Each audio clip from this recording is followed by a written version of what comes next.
Have you ever imagined living in a place where war could break out at any moment?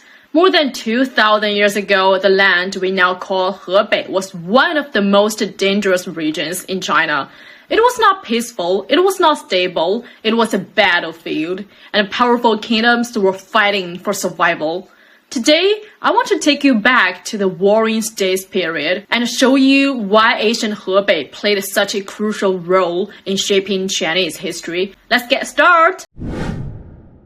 The Warring States period lasted from around 475 BC to 221 BC. China was not one unified country. Instead, it was divided into several powerful states, and in the area of modern-day Hebei, two major states stood out: the state of Yan in the north and the state of Zhao in the south. This land was strategically critical. To the north were nomadic tribes, to the west, powerful rival states, to the south, more enemies.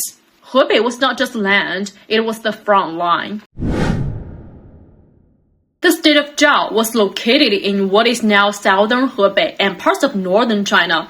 It was powerful, but it had a serious problem. To the north, beyond its borders, lived nomadic tribes. These nomads were not like the traditional Chinese armies. They moved fast, they rode horses, they were masters of archery. Zhao's traditional army relied heavily on chariots and heavy infantry, and this made them slower. Zhao was struggling. It needed to adapt, or it would fall behind. And this is where King Wulin of Zhao made one of the boldest decisions in ancient Chinese history.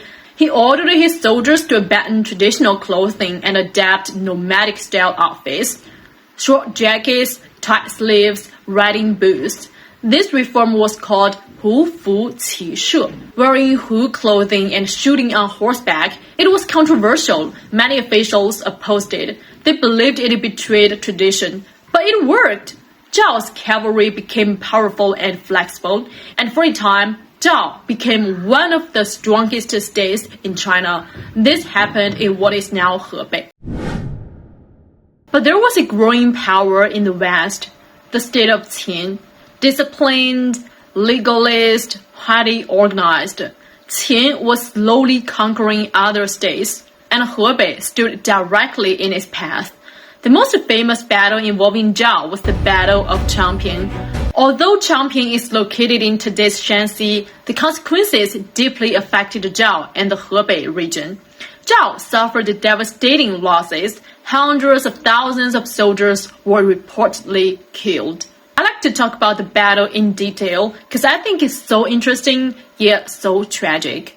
The Zhao commander was Lian Po, a cautious veteran general. He knew the Qin army was a buzzsaw in open field combat, so he did something frustratingly brilliant. He built walls. He refused to come out and fight, turning the campaign into a massive logistical nightmare for Qin. But Qin had a secret weapon: politics. They launched a massive black ops disinformation campaign. They spread rumors in the Zhao capital that Lian Po was old, scared, and the only person Qin truly feared was a young, aggressive commander named Zhao Ku. The king of Zhao fell for a hook, line, and sinker. He fired the veteran Lian Po and replaced him with the paper general Zhao Ku. As soon as Zhao Ku took command, Qin made their own move, but they kept it secret. They quietly brought in their greatest commander, Bai Qi, known to history as the human butcher. Zhao Ku, eager for glory, led 450,000 troops out of their fortifications to crush the Qin army. Bai Qi executed a classic feint retreat. He let Zhao Ku push deep into his lines, then snap. The trap closed. Bai Qi used a pincer movement to cut off the Zhao army's retreat and, more importantly, their supply lines. For 46 days, nearly 500,000 Zhao soldiers were trapped, starving and forced to eat their own horses, and eventually each other. After a desperate final charge where Zhao Ku was killed by Qin archers, the remaining Zhao army surrendered. Now here's where the story goes from a military tragedy to a historical nightmare. Bai Qi had a problem. He couldn't feed 400,000 prisoners, and he couldn't release them to fight him another day. His solution?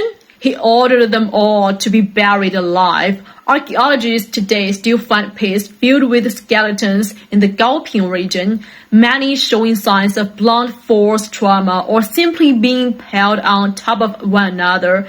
In one single stroke, the state of Zhao lost its entire male population. After this battle, Zhao never fully recovered. The balance of power shifted, and Qin's shadow grew larger.